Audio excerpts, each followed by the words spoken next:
All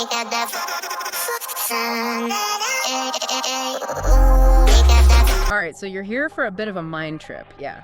Definitely feels like one. Because today, we're tackling that question. The one that probably starts, like, a million arguments online.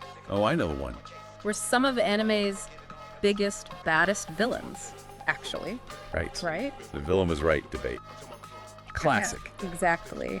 We've been digging into some really interesting material on this from Hype Senpai, actually, looking at these iconic antagonists. And it forces you to look beyond just, good versus evil. Totally. Forget black and white for a minute.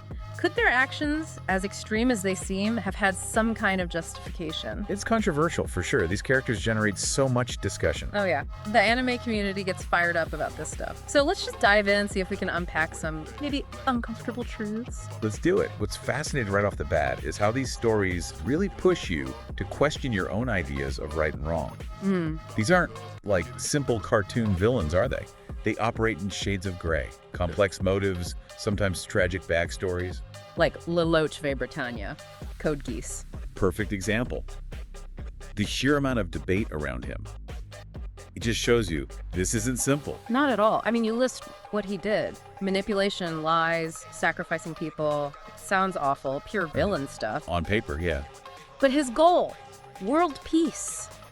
And his method, well, that's the kicker, isn't it? Uniting everyone through shared hatred, directed at himself. Exactly. So was he just a tyrant who went too far? Or was it some kind of twisted, necessary evil, a long game for the greater good? People still argue about it constantly. And you can see why. Philosophically, it kind of touches on utilitarianism, right? The greatest good for the greatest number. Yeah, but pushed to the absolute extreme. Right. Is causing all that short-term suffering okay if it leads to lasting peace? It's a deeply uncomfortable calculation. It really is. Okay, let's shift gears. Stain. My Hero Academia. The hero killer, yeah. His whole thing was that hero society was corrupt, full of fakes, just chasing fame and money, not real heroes. And what's interesting there, something the source pointed out, is his influence. Right, that's what struck me too. His ideas didn't just die with him. No, they spread.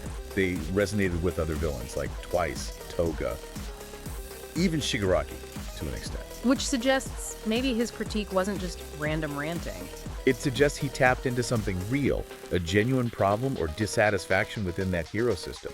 It makes you ask, what failures in the system actually fueled his viewpoint? Yeah, good point. Like, can the system itself accidentally create its own villains? Okay, another heavy hitter. Itachi Uchiha. Oh, Itachi Naruto. Longest time, just the ultimate traitor, right? Yeah. Killed his whole clan. Worst of the worst, seemingly. But the truth. Wow. Such a painful sacrifice. He did it to stop a civil war, protect the village, protect Sasuke. He took on that monstrous role willingly. Sacrificed everything: family, love, his name, his entire reputation. Publicly, he's this massive villain. Privately, a tragic hidden hero. It's heartbreaking. It's such a powerful use of dramatic irony. Yeah. Makes you really question judging by appearances, doesn't it? Absolutely. You have to consider the weight people carry in secret, the reasons behind actions that seem horrific on the surface. The immediate horror versus the catastrophe he prevented. Yeah. It's a stark contrast. Definitely makes you rethink easy narratives. Yeah. Okay, how about Light Yagami? Death Note. His initial goal. You could almost see the logic, couldn't you? Use the Death Note, get rid of criminals. Make the world a better place. And initially it seemed to work, didn't it? Crime rates dropped. Yeah, the source mentions that. A world with less violence, less chaos. For a while. For a while. Then came the slippery slope. Oh yeah, the power. It just consumed him. Turned tyrannical, god complex, the whole deal. So where's the line? Was he an idealist who lost his way? Or was that hunger for control always there, just waiting? That's the million-dollar question with Light, isn't it? Justice versus absolute power. And the fact that he did have some initial success makes it even more disturbing. Does a slightly safer world justify giving one person that kind of power, life and death? It's a chilling thought. The shift from wanting a better world to wanting to be the god of that world. Subtle, but huge. Very. Okay, who's next on the list? Aizen. Aizen, yeah, Bleach. His big goal, kill the Soul King. Sounds pretty standard villain, right? Take over the world type stuff? Seems like it at first. But then you find out what the Soul King actually is. Right. That's the crucial context. Not some wise ruler, but a puppet. A linchpin holding worlds together, but without free will, maybe not even truly sentient. Basically used, kept in a state of, well, non-being just to maintain stability. And suddenly, Aizen's rebellion looks different. It's not just a power grab anymore. It's like he's fighting against this hidden, maybe fundamentally wrong cosmic setup. He's challenging the entire system's legitimacy, the morality of building peace on the dehumanization of this central figure. It makes you question if stability is always worth the price, especially that kind of price. Definitely adds layers to his motivations. Okay, now for arguably one of the most debated falls from grace. Eren Yeager.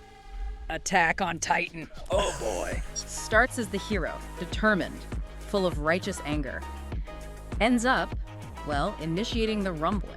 Global genocide, basically. It's gut-wrenching to watch that transformation. But the source pushes us, to consider his perspective. He saw the future, all possible paths. And he chose the one, the only one he saw, where his people, the Eldians, survived. It's presented as this horrific, impossible choice. Faced with the total annihilation of his race, can we just label him purely evil? It throws you right into that deep end of moral relativism, doesn't it? Is one group's survival worth the cost of, well, everyone else? He seemed to believe it was the only calculation left. A terrible planetary scale utilitarian choice. And the narrative forces us to acknowledge the horror, the genocide, but also grapple with that impossible situation. Was there any good choices left for him? Hard to say. Truly complex. Okay, last one. Shogo Makishima. Psychopaths. The ultimate antagonist to the civil system. Yeah, fighting against that AI that controlled everything, judged everyone's potential for crime, basically dictated their lives. A pretty clear dystopia. And Makishima's core value, free will. He wanted to tear down the system, expose the lie it was built on, even if it meant chaos. He prioritized human autonomy above the ordered, safe society Sybil provided. And the source makes that chilling connection to today, right? Our reliance on tech, algorithms. It feels incredibly relevant. Was he right to fear that erosion of liberty, that control creeping in? His methods were extreme, violent even. But his core critique of Sybil, unsettlingly resonant. It taps right into anxieties about technology and control. What's the real cost of a perfect society if it strips away genuine freedom, the ability to choose, even the ability to choose badly? A powerful question. So, circling back, were they evil? Or, like the hype Senpai material suggests, maybe misunderstood figures in broken worlds? It's rarely simple, is it? We looked at Leilich's gamble, Stain's critique, Itachi's sacrifice, Light's fall, Aizen's rebellion, Eren's impossible choice, Makishima's fight for free will. Each one complex, each driven by something more than just wanting to be bad. So what do you think? Listening to this, have your own views shifted at all? It definitely makes you question those easy labels, good guy, bad guy. Absolutely. It's not about excusing them, I think. It's about understanding the context, the pressures, the ideologies driving them. It gives you a much richer picture. Moves beyond just simple classification. Right. You see the interplay of circumstance, belief, and perceived necessity. And maybe that's the final thought to leave you with. What if these villains we love to hate are actually holding up a kind of distorted mirror? Forcing us to look at uncomfortable things about our own world. Power, justice, the lines we draw. Exactly. What is the real nature of good and evil when things get this complicated? Definitely something to chew on.